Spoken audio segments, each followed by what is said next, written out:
Bien, il est 17h, je vous vois la séance constituée de 6 points aujourd'hui. Procès verbal de la séance du 14 avril 2021. Deuxièmement, création d'un poste d'ATSEM. Troisièmement, délibération budgétaire modificative. Quatrième point, caméra de vidéosurveillance. 5, dérogation à la règle de la constructibilité limitée. Et 6, reversement de la taxe communale sur la consommation finale d'électricité pour la période 2021-2027. Vous avez compris que si un conseil s'est tenu assez rapidement, et encore ce trimestre, preuve que voilà, on peut faire le conseil par trimestre, comme on l'avait dit en fonction des besoins. C'est parce que hier soir s'est tenue une réunion au CISCODIP qui nous impose de prendre une délibération dans les communes de moins de 2000 habitants avant le 30 juin, avant ce soir minuit. Tout simplement, donc c'était surtout ce point-là et on en a profité pour en rajouter quelques autres en attendant un autre conseil municipal où les points commencent à arriver. Procès verbal de la séance du 14 avril 2021. Y a-t-il des remarques? On va tomber dans le piège habituel, on ne va pas signer ce procès verbal. Moi je dis piège parce que je pense qu'il n'y a pas d'autre terme. À chaque fois, il y a des choses énormes qui sont soit oubliées, soit biaisées, soit contournées. Donc là, une fois de plus, c'est le cas. Donc, moi, je ne vais pas signer. Tiens, je pense pas non plus. Moi, je vais vous dire pourquoi je vais pas signer. Lors du dernier conseil municipal, j'avais déjà indiqué que je ne signais pas le précédent. C'est bien précisé dans le compte-rendu du mois d'avril. Vous indiquez effectivement que je ne signe pas le compte-rendu. Point. Donc je ne signe pas parce que je suis, je sais pas, j'ai piscine ce jour-là, ou je sais pas. Mais on ne donne aucun élément, comme si il n'y avait aucune justification. Donc je ne peux pas être d'accord avec ça, surtout qu'il y a évidemment une vraie raison qu'on occulte volontairement, parce que je ne peux pas dire que c'est un oubli. Je peux pas penser que c'est un oubli. Donc voilà, tant que vous n'indiquerez pas les choses clairement sur les comptes rendus, je ne signerai pas. Je sais bien, ça fait 3 fois, ça fait 4 fois, ça fait 5 fois, à chaque fois. Ça n'a pas d'importance. Pardon? Ça n'a pas d'importance. Ça n'a pas d'importance. Ben non, je veux dire. Oui, non, mais je suis bien d'accord, bien sûr, ça n'a pas d'importance. Oui, non, mais évidemment, tout ce qu'on dit, ça n'a pas d'importance. Oui, non, voilà. On a bien compris. Non, le fait qu'on ne soit pas d'accord sur la retranscription. Tu ne veux pas signer, tu ne veux pas signer. Ouais.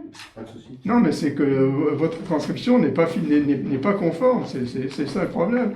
Et ce que je dis moi, je le dis, ça passe, et puis tout le monde s'en fout, tu viens de le dire d'ailleurs à l'instant, ça n'a pas d'importance.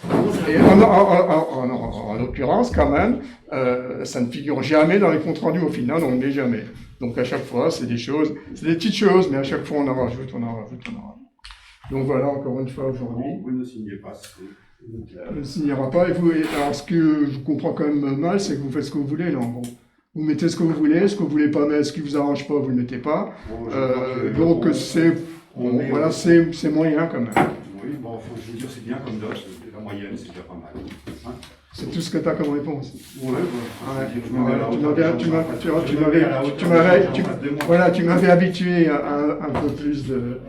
mais il faut se mettre toujours à la hauteur des gens qu'on a en face de soi. Ouais, c'était pas difficile. Quand c'est plus bas, c'est pas difficile. Bien, alors, y a-t-il d'autres remarques sur ce procès verbal? Il y a une deuxième remarque, évidemment.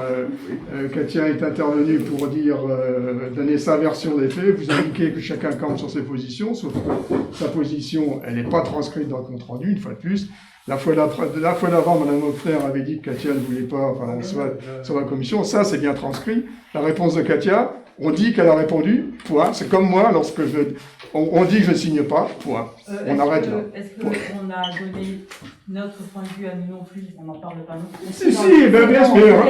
Relisez le compte rendu d'avant. Relisez, c'est bien marqué dans le compte rendu d'avant. Donc voilà, on retranscrit ce que vous dites vous, on retranscrit rien de ce qu'on dit nous. Voilà, mais c'est pourquoi pas, vous savez, pourquoi pas. Aujourd'hui, on ne mettra que M. Muller ne signe pas le PV, et puis on arrêtera de de retranscrire des propos, puisque nous ne sommes pas bons littéraires avec la chanson. Ah mais si c'est pas que vous n'êtes pas les bons littéraires, c'est que c'est volontaire, c'est plus grave que ça, c'est bien plus grave que ça. Je pense C'est qu'on bien plus imagine grave que toujours ça. les autres à son image. C'est bien plus grave que ça. Voilà. Point numéro un, monsieur, madame. Alors, point numéro 1, non, j'ai juste une chose à dire avant qu'on démarre. Je voulais juste rassurer Mme Hoffner, parce que je la sens inquiète. Et je voulais juste lui dire qu'aujourd'hui, les débats seront d'un bon niveau, ça c'est indiscutable. Parce que si je regarde dans la salle, alors je peux me tromper, hein, on doit être trois imbéciles. Hein, les autres, je pense, n'en font pas partie. Donc, avec un nombre aussi réduit d'imbéciles par rapport à des gens qui ne le sont pas par définition, je pense que les débats aujourd'hui seront de bonne facture. Voilà. Je n'en doute pas. J'excuse Marie-Noël qui est à la vaccination à Bouzonville et Damien qui vient de m'envoyer un texto, qui vient d'enterrer un copain et d'écrire en substance qu'il a la tête ailleurs. Voilà. Alors, Aurélie aussi, elle m'avait envoyé. Aurélie, tu as raison, Oui, oui. Aurélie, retenue par Ouais, je sais pas ce que c'est. par un concours. Ouais. C'est vrai.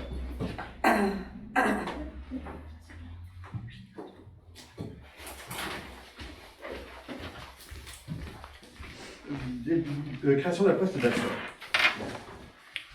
Vous l'avez sûrement entendu, Colette Weissenbacher prend sa retraite dans quelques mois. Elle a bénéficié le 11 du 1 2020 d'un contrat aidé par l'État. C'était à l'époque un contrat emploi consolidé. Et donc a été affectée à l'école maternelle où il manquait à l'époque une personne. Ce contrat a été renouvelé plusieurs fois jusqu'au 10 janvier 2004. Ensuite, c'était la commune qui l'a embauchée ou non.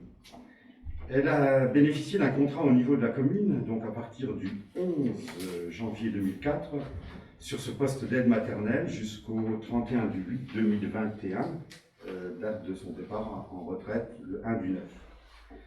À l'époque, il n'y avait pas d'obligation de création de poste d'ATSEM, la loi ne l'imposait pas.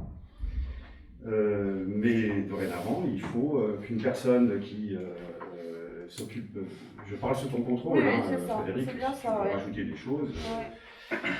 La loi, aujourd'hui, je crois qu'il n'y a pas trop de voix, donc il faut créer ce poste d'ATSEM comme la loi l'exige. Il est évident qu'un tel poste doit revenir à un habitant de Freistroff. Je le dis, hein, c'est entre parenthèses, vous le savez, la nomination du personnel revient au maire. Le maire d'ailleurs travaille avec ses adjoints et reçoit des personnes en amont de façon à pouvoir savoir qui peut répondre aux critères. Il est évident qu'un tel poste doit revenir à un habitant de Freistroff. Chemry-les-Deux et Dallstein étant déjà représentés au niveau des aides maternelles. Je me dois de vous donner lecture d'un certain nombre de choses qui pourraient amener à la création de ce poste. Je vous informe que conformément à l'article 34 de la loi du 26 janvier 1984, les emplois de chaque collectivité ou établissement sont créés par l'organe délibérant, c'est-à-dire le conseil municipal. Il lui appartient de fixer l'effectif des emplois nécessaires au fonctionnement de ses services. Pour donc combler le poste laissé vacant par Colette et créer un poste d'agent spécialisé des écoles maternelles à temps complet, parce que les enseignants, le personnel enseignant a besoin de cette assistance pour la réception, l'hygiène des enfants, ainsi qu'un mise en état de propreté des locaux et du matériel. Il s'agit donc d'un emploi qui devrait être pourvu par un fonctionnaire de catégorie C de la filière médico-sociale au grade agent spécialisé de première classe. Si l'emploi n'est pas pourvu par un fonctionnaire sous la bonne et due forme, c'est-à-dire quelqu'un qui n'a pas forcément le concours d'ATSEM, il est possible de pourvoir le poste par une personne qui devra, dans tous les cas de figure, disposer d'un CAP petite enfance. Et sa rémunération serait calculée par rapport à la référence de la grille indiciaire correspondant au grade d'agent spécialisé des écoles maternelles sur la base du premier échelon. Y a-t-il... C'est termes de loi, je me rappelle. Je suis obligé de les lire sous cette forme. Y a-t-il des questions sur le poste d'Axem lui-même Oui, j'ai une question. Oui. Est-ce que c'est légal de spécifier que ce soit une personne de presse, quoi? Dans la délibération? Oui. Non.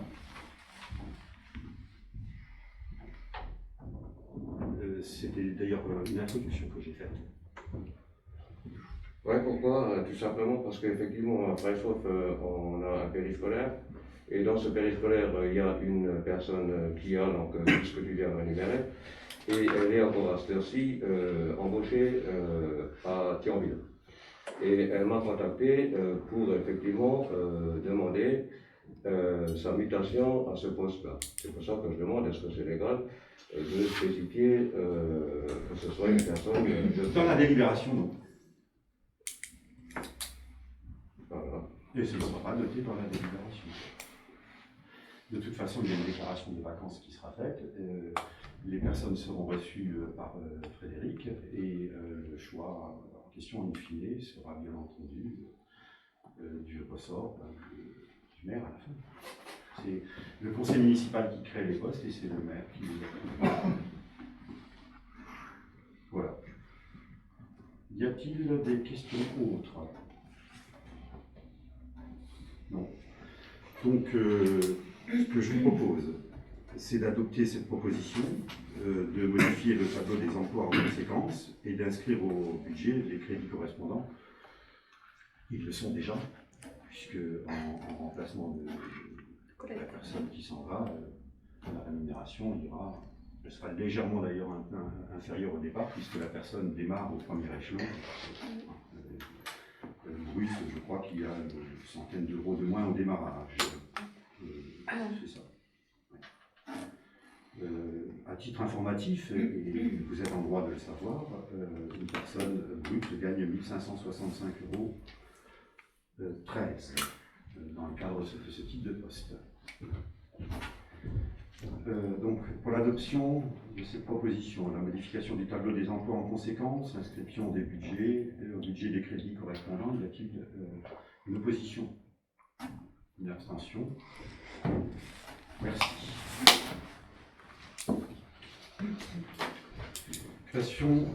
Délibération budgétaire modificative, je cède la parole à Carole, en charge des finances. Oui, merci. Donc ce petit point, c'est uniquement pour reparler de la caution qui concernait Madame Dorigny, donc sur le cabinet d'orthophonie, à savoir qu'elle était seule cautionnaire au départ. Et en fait, comme elle a une deuxième collègue, on se doit d'émettre cette modification pour pouvoir rembourser donc sa caution à elle à 100% et reprendre des cautions en fait à 50-50 sur les deux orthophonistes actuellement. Donc il y a, c'est des écritures comptables en fait. On va prendre 325 €, le transférer du chapitre 21 pour le mettre sur le chapitre 16. Il sera d'un côté en dépenses, d'un autre côté en recettes. C'est simplement des écritures comptables pour pouvoir émettre ce remboursement et de récupérer ces deux demi-cautions en contrepartie. Là-dessus, juste à rajouter qu'on a appris dernièrement donc il y aurait une troisième orthophoniste qui devrait arriver fin de ce mois-ci, voire le mois prochain. Et donc, mais on attendra peut-être le budget de l'année prochaine pour refaire cette même opération, mais en divisant cette fois-ci en 3. La caution donc, qui correspond à 1 mois de loyer, comme souvent les cautions le sont. Voilà. Donc là, ce qu'on demande uniquement, c'est d'accepter qu'on fasse cette modification budgétaire pour qu'on puisse émettre les ordres de remboursement de sa caution. Voilà. Qui est contre? Éventuelle abstention? Alors je vous remercie. On peut le valider. Oui, donc comme tu disais, sachant qu'il y a une deuxième orthophoniste, on essaiera de prévoir la dépense, la modification en question, Voilà. si d'aventure. Sans la avoir à troisième faire de personne. modifications supplémentaires par la suite. C'est toujours embêtant. Donc, On a été pris de coup. on est content quand même d'en récupérer une troisième, puisqu'il y a beaucoup de travail pour elle. C'est déjà bien. Lucien et Carole, les caméras de vidéosurveillance, je ne sais pas si Carole. Vas-y, Carole. Ouais. Finalement, c'est Il faut parler sous, alors c'est moi. C'est du budget. Il s'agit Ouais. essentiellement de Voilà. devis et de On en avait déjà parlé lors des différentes commissions de travaux également. Il s'agit donc de modifier, de remplacer et d'agrandir la possibilité des caméras de surveillance sur le village. Donc là, on s'est retourné vers la société Veoris qui nous a fait plusieurs projets. On a affiné les projets, on a tiré les prix correctement et on arrive pour couvrir l'essentiel des entrées et sorties de village et centre-village en mettant des points intéressants, c'est-à-dire qu'on n'est pas obligé d'aller carrément juste sur les points d'entrée, vu que les routes sont très linéaires. On peut avancer vers le centre-village, mais en encadrant vraiment toutes les entrées, pour que techniquement on ait pu aussi réduire le budget. Et donc avec l'installation de 4 caméras assez très performantes pour que les gendarmes puissent relire les plaques d'immatriculation également, ce qui n'était pas actuellement possible. Souvent ils venaient se déplacer, les gendarmes, mais on n'arrivait pas à lire les plaques d'immatriculation. Donc ça, ce nouveau matériel permettrait et la lecture et de couvrir aisément le territoire de la commune. Donc, pour cette installation complète, on est en hors taxe à 9 275 €, TTC 11 130. Il faut savoir qu'il y avait plusieurs systèmes. Soit on faisait une solution à l'achat, soit on a des systèmes de solutions à la location, mais on ne peut pas demander ni subvention, on ne peut pas récupérer la TVA non plus si on prend à la location. Il était plus intéressant pour nous de voir la formule en solution d'achat et à savoir que les autres frais par rapport à ce budget, au bout de la 3e année, on a une maintenance annuelle à prendre en charge et là, elle est à 10% de la valeur du matériel. C'est-à-dire qu'à partir de la 3e année, annuellement, on aurait 678,50 € à verser pour la maintenance. Voilà, ça c'est les frais engagés pour le village. 600 €, ça ne fait pas 10%. Du montant Du matériel. Eh ben 9 000 €, vous avez dit. Non, ça c'est le hors-taxe dont j'ai parlé. Le matériel, c'est 6 785, le pack matériel. Ah, les 9 000, c'est quoi alors? C'est le C'est matériel le plus la hors-taxe. prestation. C'était le hors-taxe. Avec le forfait installation avec Nasser. Ouais, avec la prestation. Tout à fait. Sur ce genre d'installation, on s'est penché un petit peu sur les subventions que l'on pouvait revoir. On s'est mis en relation avec la mairie de Stucange qui a fait exactement la même installation mais avec 7 caméras de son côté. Et ils ont lancé des projets de subvention, enfin des demandes de subvention. Donc il y a le FIPD qui, dans l'absolu, eux, ils ont fait une demande de 50%, à savoir qu'une telle installation, on peut demander jusqu'à 80% de subvention. Eux ont fait le choix donc de prendre cette subvention, demander 50% et redemander 30% sur une autre qui s'appelle le DETR. C'est pour les territoires ruraux, celle-ci. Donc il y en a un, c'est pour plus tourner vers la prévention de la délinquance, c'est l'appellation un peu plus produite, et l'autre c'est sur l'aide aux territoires ruraux. Donc en jouant sur ces deux demandes de subvention, on pourrait être subventionné jusqu'à 80%. Voilà. Mais ça, on va avoir à décaler sur 2021 parce que les dossiers 2022, pardon, les dossiers 2021 ont été clôturés au 12 mai. Donc là, on arrive trop tard. Donc la préfecture qu'on a eue en ligne il y a 2 jours nous a dit qu'il fallait absolument attendre le début d'année pour demander des subventions parce que de toute façon, on ne les obtiendrait pas plus cette année. Voilà. Il n'est pas exclu qu'on puisse demander un préfinancement. Alors si on fait un préfinancement, dès qu'on a l'accord tacite avec un récépissé, on peut commencer à faire l'installation, faire les travaux. On n'a pas besoin d'attendre la finalisation des travaux pour recevoir cette subvention. On peut demander 30% aussi de pré-subvention et ensuite au début des travaux, on peut demander 50% et les 20% à la finalité. C'est ce que je regardais tout à l'heure. Voilà. Donc, dans l'absolu, ça c'est tout le travail de demande de subvention à faire par la suite. Voilà. Dans un premier temps, je pense qu'on pourrait rester sur cette, ce coût, cette proposition qui, on a eu des propositions, on est parti de 35 000 à peu près. Hein. Sur le village, sachant que le village est très très étendu, c'est ce qui posait problème à pas mal d'installations. Là, on est à 11 000 et quelques. On a pensé, nous, que c'était tout à fait correct, donc moi je vais voir si... Il y a d'autres privés qui fournissent le courant. Oui, absolument. Il y a il y a 3 endroits. Elles sont où précisément ces Alors, caméras? on a un point et on a l'accord pour RK Service. Pour ce côté-ci, entrée, Rémelfand, Lagnier, l'implantation se ferait à ce niveau-là. On a du côté Guichin, au portail électrique de Lucien Darros, sur le côté là pour l'implantation électrique. L'entrée de Guichin est Guélin. Pardon, oui. L'entrée de Guichin et Et Guélin. qui couvrirait l'entrée de Guichin et de Guélin, effectivement, là-dessus. Ensuite, on sera au niveau rue de Metz, vu qu'il n'y a qu'une seule rue, on peut remonter quasiment à la bifurcation avec la rue de la Forêt, à ce niveau-là. Comme ça, il y aurait vraiment l'implantation Devant un garage. En face.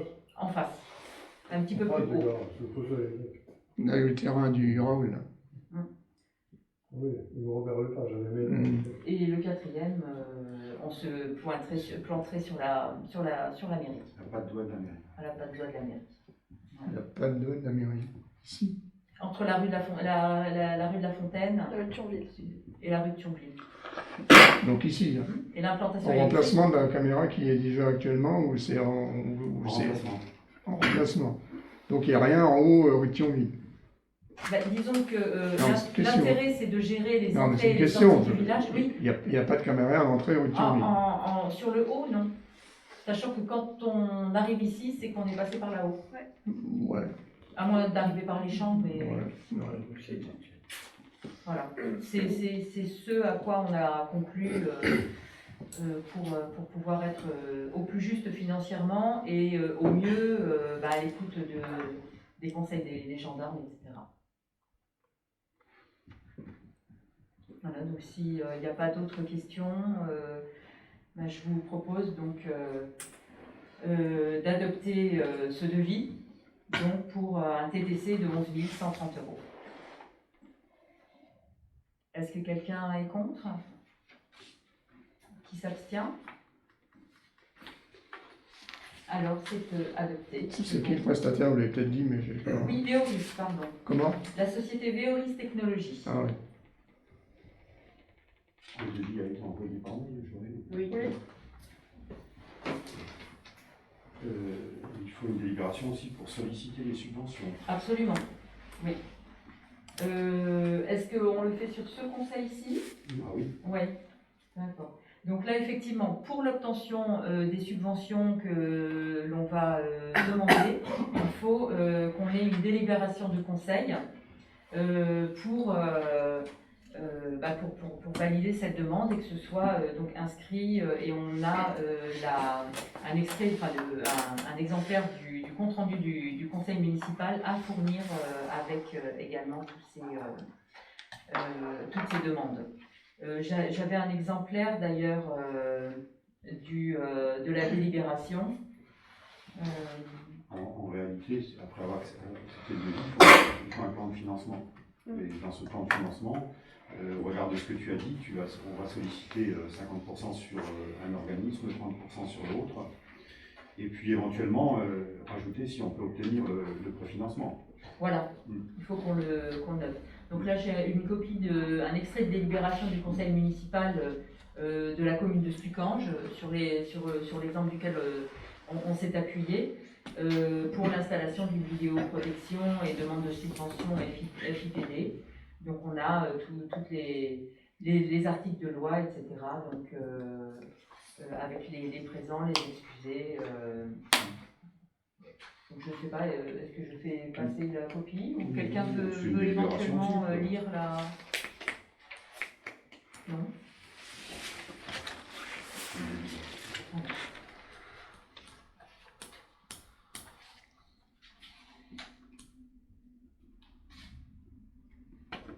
Ok, donc le point. C'est ce que quelqu'un. Tout le monde est d'accord pour demander des subventions. On est obligé de. Oui. Est-ce que quelqu'un est contre la demande de subvention? Quelqu'un s'abstient.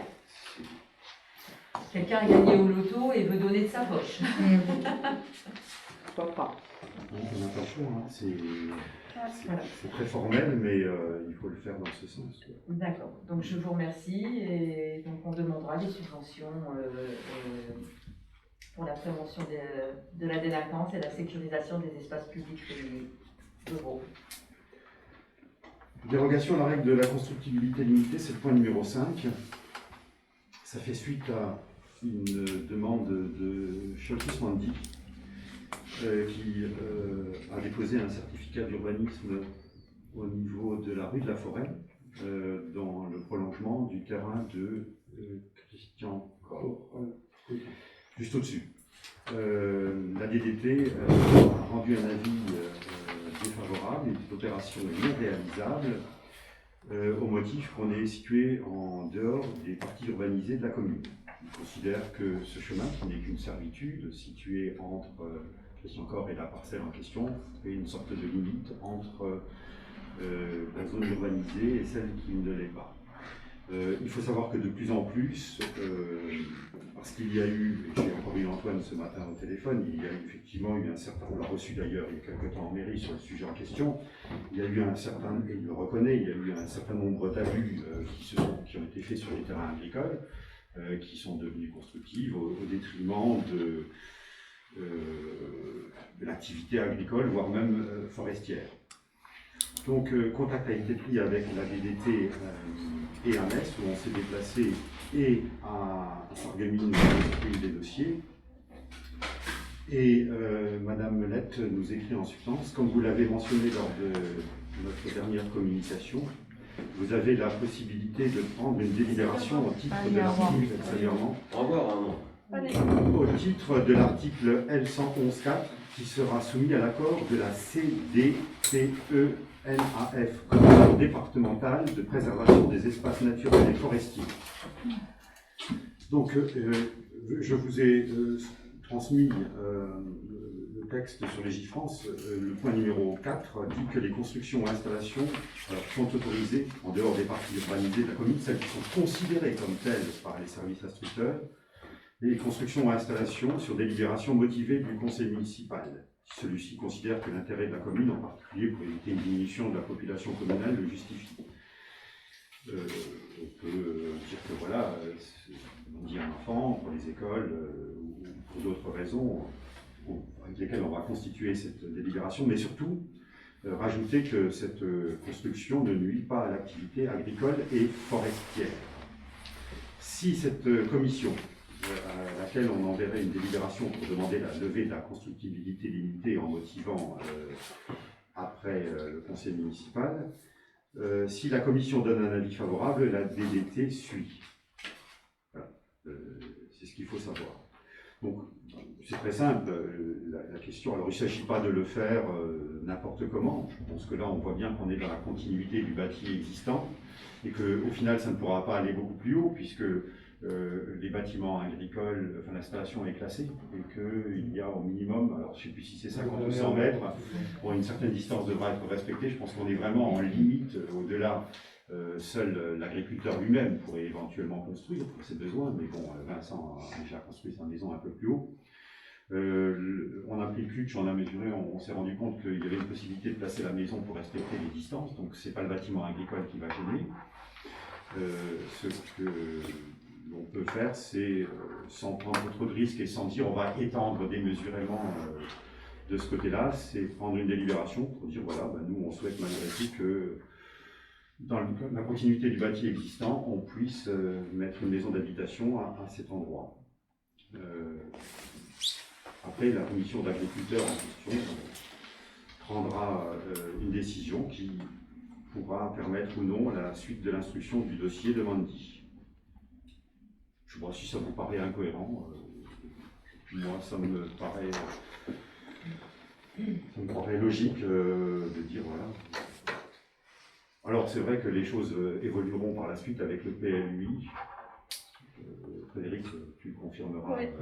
Tu n'avoir pas de réunion Non, sur pas le sujet encore. en question. Encore. Et j'imagine que dans les prochains mois, ça devrait évoluer. Ça mettra du temps, paraît-il. Oui. Dans le cadre du PLUI, ce genre de limite pourrait être déplacé sans aucun problème. Et donc, on n'aurait pas besoin de passer par ce genre de commission. Le problème, c'est que le PLUI se fera un peu plus tard.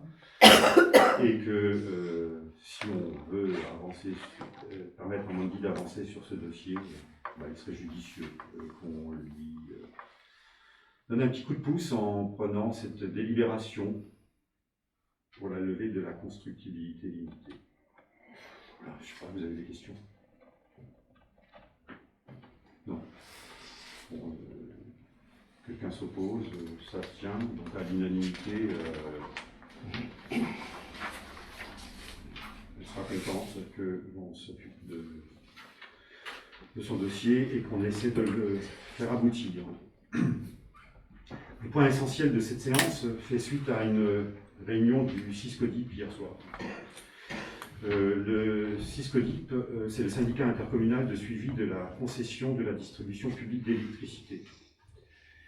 Vous avez été destinataire d'un courrier qu'on a réceptionné le 22 juin dernier en mairie et qui nous oblige à prendre une délibération avant le 30 juin si l'on ne veut pas perdre la dotation qui nous est réservée pour l'année prochaine. Vous l'avez certainement lu, depuis le 1er janvier dernier, la loi de finances a rendu obligatoire la taxe communale sur la consommation finale d'électricité au taux minimum pour l'ensemble des communes et départements. Contrairement aux communes de plus de 2000 habitants, on fait partie de celles de moins, qui perçoivent directement le produit de cette taxe, pour les 70 communes du syndicat dont la population est inférieure à 2000 habitants, la loi prévoit qu'elle soit perçue directement par le syndicat. Afin de corriger cette disparité, 2 articles du Code général des collectivités territoriales permettent au syndicat de procéder au reversement de ce produit. Je vous fais grâce de la lecture des articles en question. Je vous confirme qu'au comité d'hier soir, il a été proposé que 95% soient reversés directement sans passer par des fonds de concours.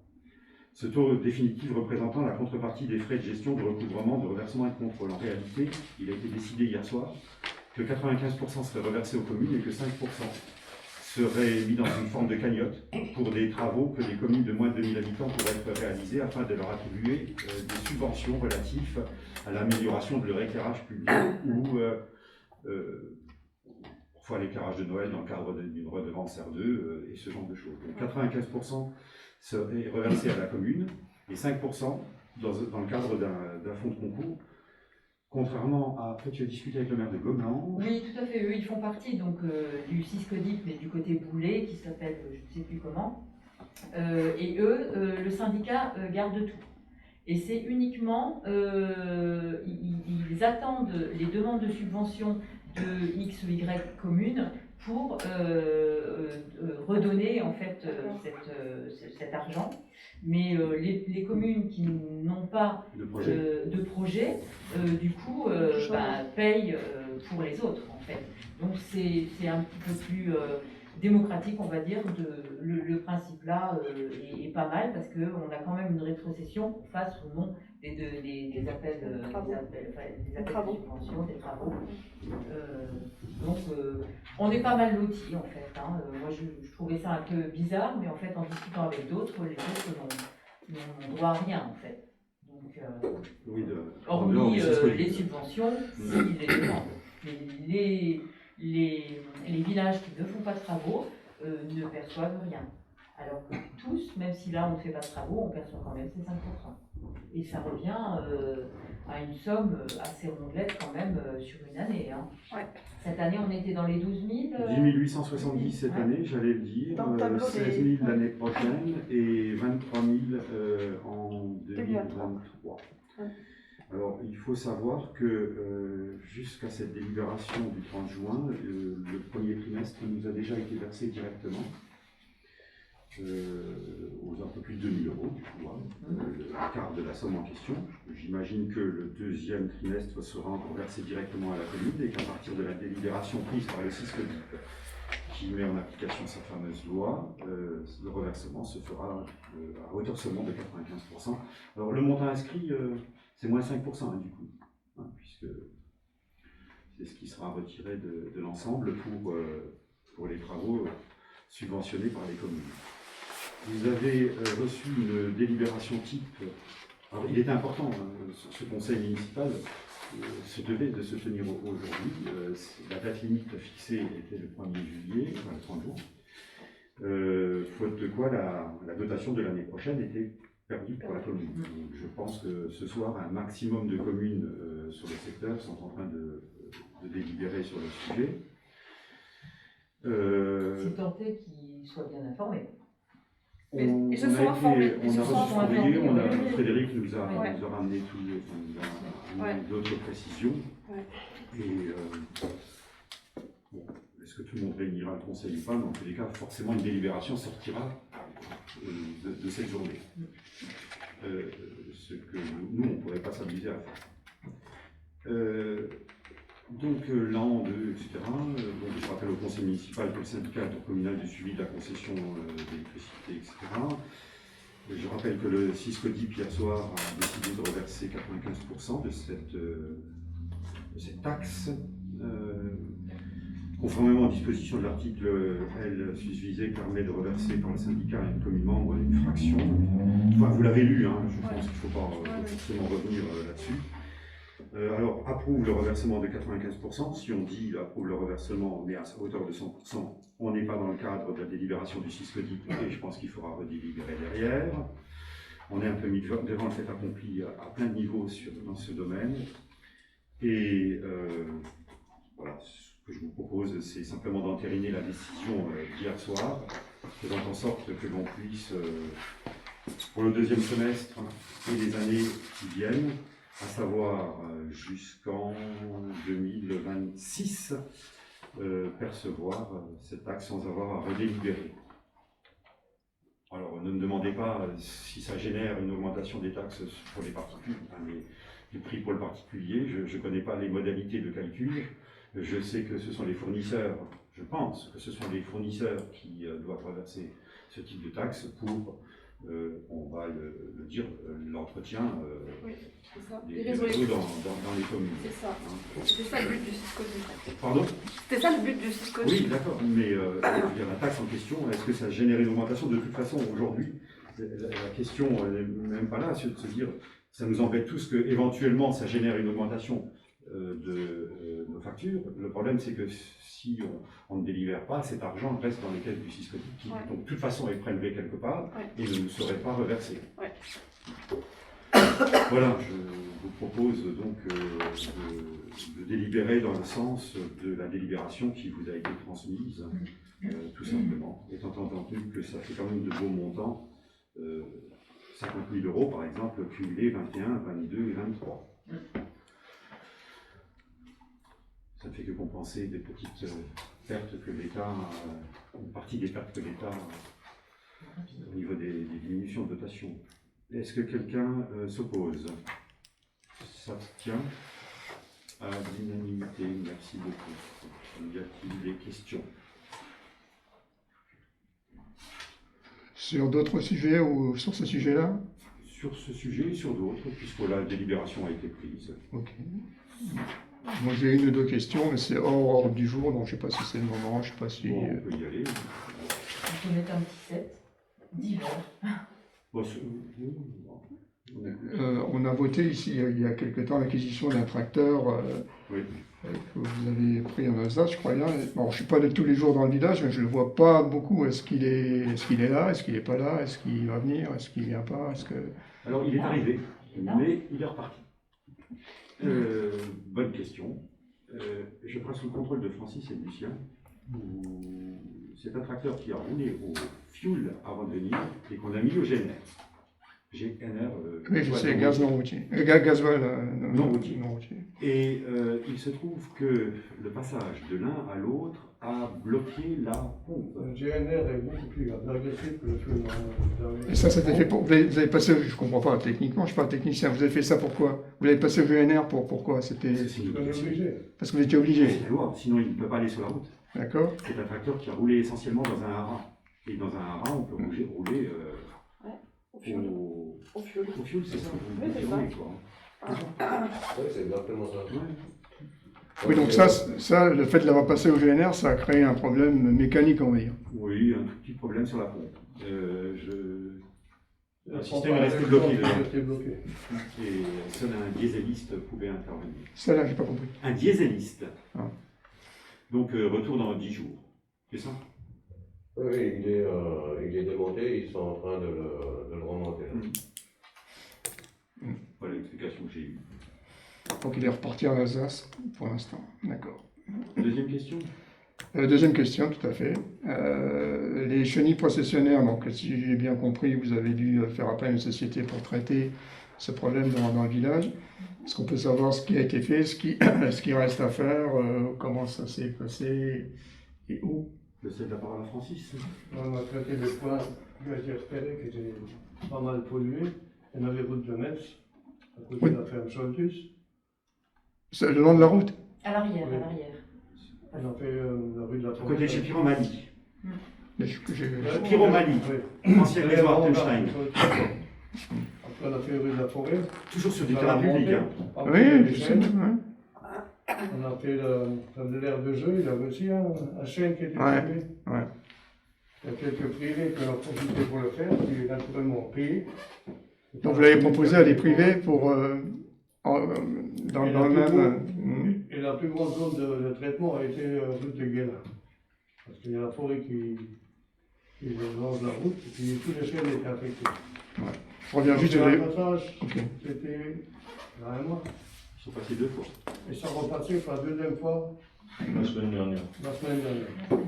Et apparemment, le système de traitement marche pas mal, vu qu'on n'a plus tellement de... Oui, mais bon, ils traitent, ok, les chenilles elles tombent, je sais. Non, mais elles sont mortes. Hein. Ouais, mais là, il faudrait, je sais pas, elles restent là, quoi. Elles Elles restent sont... par terre, oui. Elles ont été Et ça, vous croyez que c'est bien? Il y avait une fenêtre de tir, une seule. Tu penses à ce qui peut voler ensuite? Bah, Oui. Alors ça a été et traité. même, oui. Ça a été traité alors c'est un produit bio, hein, si je me rappelle bien.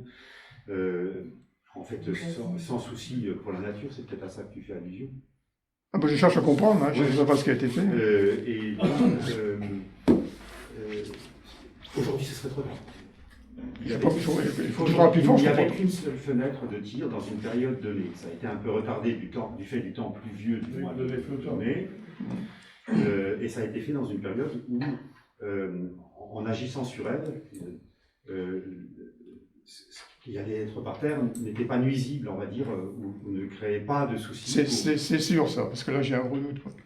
Alors, moi, je suis pas, encore une fois, C'est ce je qu'on suis nous pas a dit, en technicien. tout cas. Hein. Comme tu l'as dit tout à l'heure, vu mon niveau, donc ce que je dis, c'est forcément. Et là, je Ah, je donc, crois que je suis je pense un qu'on peu peut le mettre en à un cause. niveau inférieur, peut-être.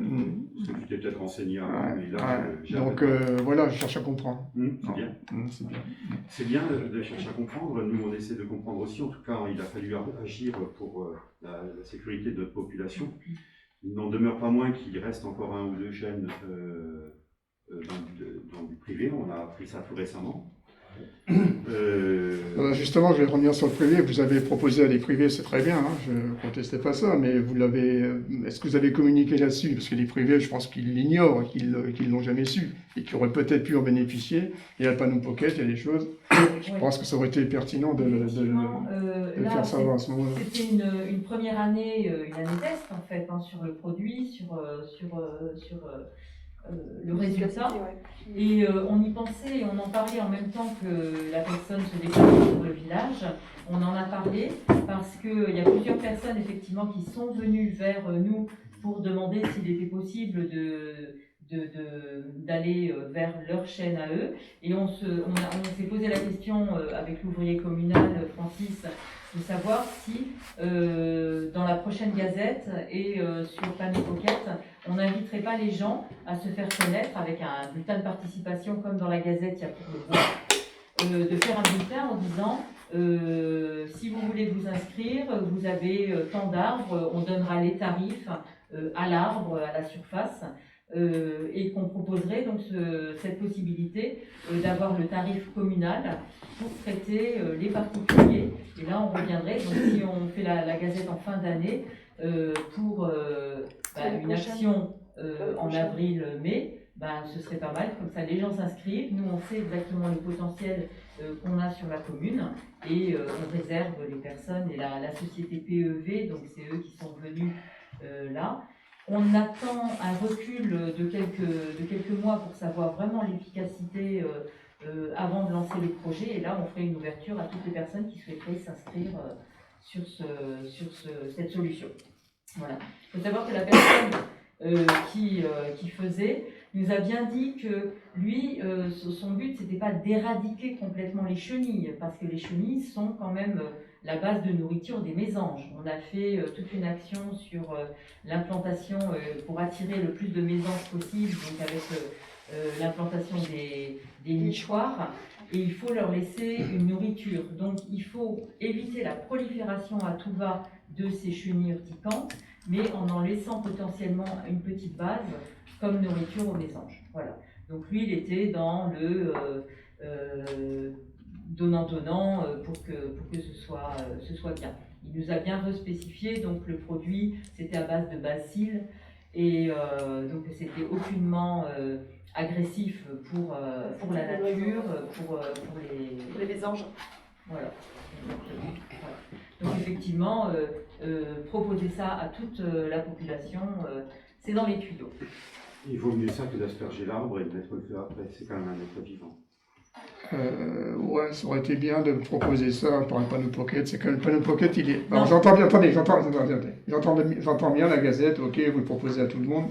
C'est une fois dans l'année, les gens ont le temps de réagir. Et là, c'est typiquement un événement, on va dire imprévu, dont l'importance n'avait pas été anticipée, ce qu'on peut reprocher à personne. Et quand vous avez un événement comme ça, si vous voulez en faire profiter un maximum de gens, le panneau pocket, c'est quand même fait pour donner une info à la volée de façon urgente, entre guillemets. Donc, mais il n'y avait pas d'urgence parce qu'on a pas de retour. Imaginez, on inscrit 50 personnes, ça ne marche pas, on a 50 personnes sur le dos qui nous disent ça ne marche pas. Il faut qu'on ait. Et en plus, les gens là paieraient en plus. Et en plus, ça, chacun voit ce qu'il si le résultat n'est pas faire. là, ça c'est tout le monde debout, quoi. Hein. Ouais. Donc il vaut mieux qu'on fasse un essai. On a payé, commune, cet essai. Franchement, ça a l'air bien. Donc là, effectivement, ouvrir à tout le monde, on y a songé et on le fera. Moi, je pensais à une solution beaucoup plus radicale. Les chenilles, on n'en viendra pas à bout, même si on traite en périphérie quelques arbres, tout le reste de la forêt sont infectés à 100%, au moins sur la commune de Forestro. Moi, ça serait de couper tous les arbres qui surplombent les routes. Ce sont des arbres qui, de toute façon, sont pleines de branches et de drageons et qui n'ont jamais aucune valeur de bois d'œuvre. Ça ne sera toujours que du bois à copeaux ou du bois de chauffage. Donc pourquoi on ne couperait pas, par exemple, le long de la route de Guélin, c'est communal, pourquoi on ne couperait pas tous les chênes qui sont à moins de 10 mètres de la route? Et on règle déjà le problème de la route et des promeneurs. Parce que de toute façon, s'ils ne sont pas attaqués 2-3 fois, ils vont crever. Donc, quand on s'en débarrasse maintenant ou qu'ils crèvent dans 4 ou 5 ans, Le résultat est le même. On fait avancer les choses, on économise de l'argent. Ceci étant, Ouais. les chênes qui sont situés 10 mètres plus loin risquent Oui. d'être infectés aussi. Mais ils sont de toute Ouais. façon Et infectés. Mais avec le vent, on aura. Il y a du Ils vent. disent quand même que quand ça va même à 2-3 quand même km moins quand que même. si Hein. on se promène directement sous les D'accord, mais ponts. il faut savoir que les Ouais. particules en question. Se déplacent à 2-3 elles kilomètres, peuvent hein. aller jusqu'à 1 ou 2 kilomètres Ouais. et Plus, créer des même soucis. Je prends par exemple sous le wagon des chasseurs, les arbres qui surplombent les wagons des chasseurs sont des hêtres et des charmes. Il n'y a pas de chêne dans le coin là, sauf plus bas. Dans la haie, il y a des chênes qui sont que des buissons. Ceux-là, on pourrait facilement les supprimer. En face, là, on va créer le chemin qui va vers le Ouais. parcours de santé. Qui est fermé d'ailleurs. Il y a un gigantesque chêne qui surplombe la route, il est complètement nu. Il est sur un terrain privé, est-ce qu'on ne pourrait pas prendre un arrêté obligeant les gens qui ont des chênes, soit de les traiter, soit de les couper. Il faut avoir étudié la légalité.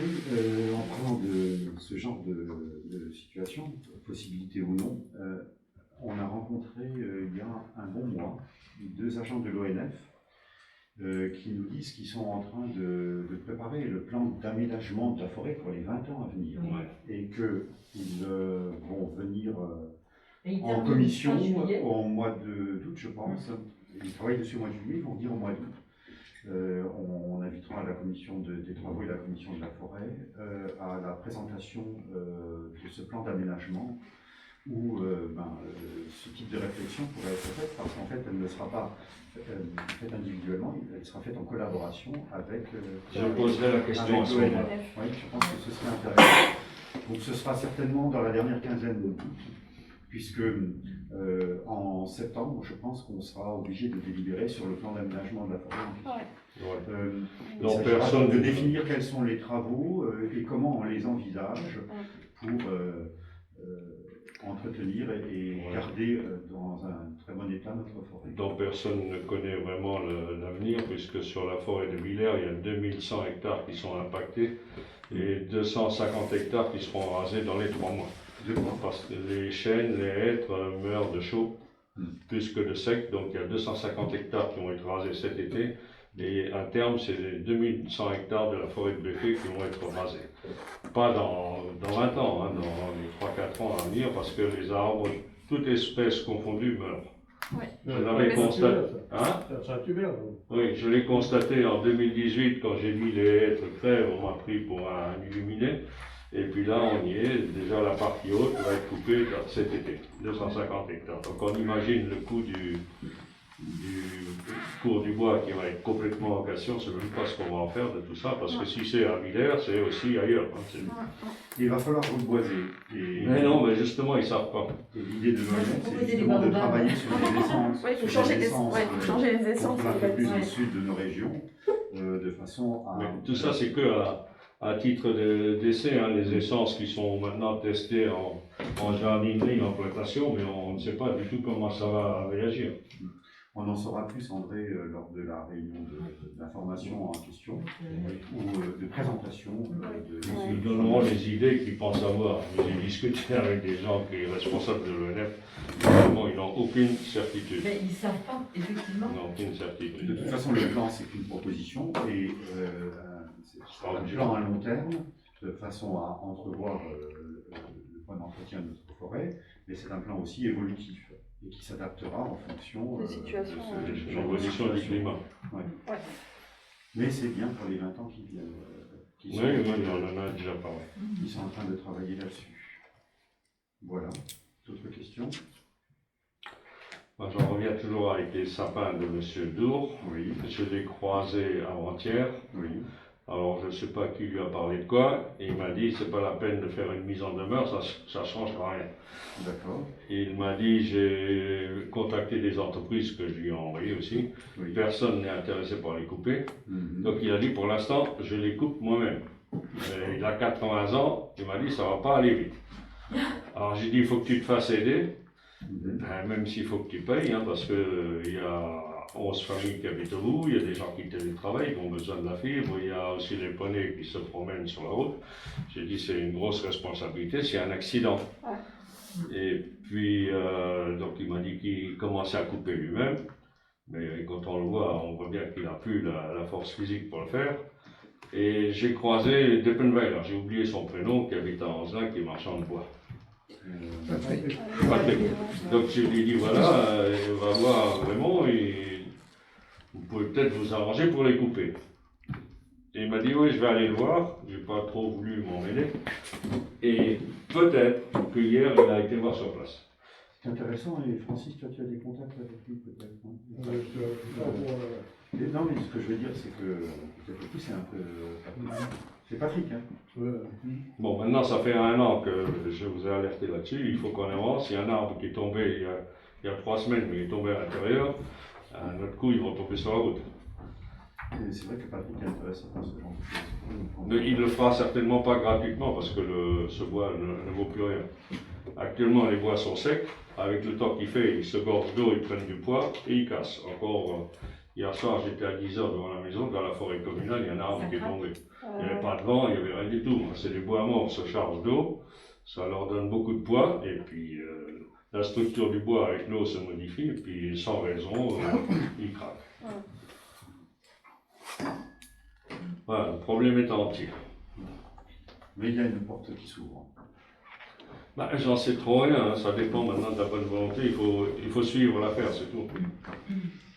Si tu vois Patrick, ou si vous voyez Patrick, vous nous touchez un peu, on sache un peu comment ça évolue. Et puis je lui ai dit que Jean-Marie il est là, que la seule solution pour couper ces arbres, ça serait de déposer le grillage et de les faire tomber dans ton champ. Il m'a dit ah oui, ça c'est une bonne idée. Je vais en parler avec Jean-Marie, alors je ne sais pas s'il veut te voir ou pas.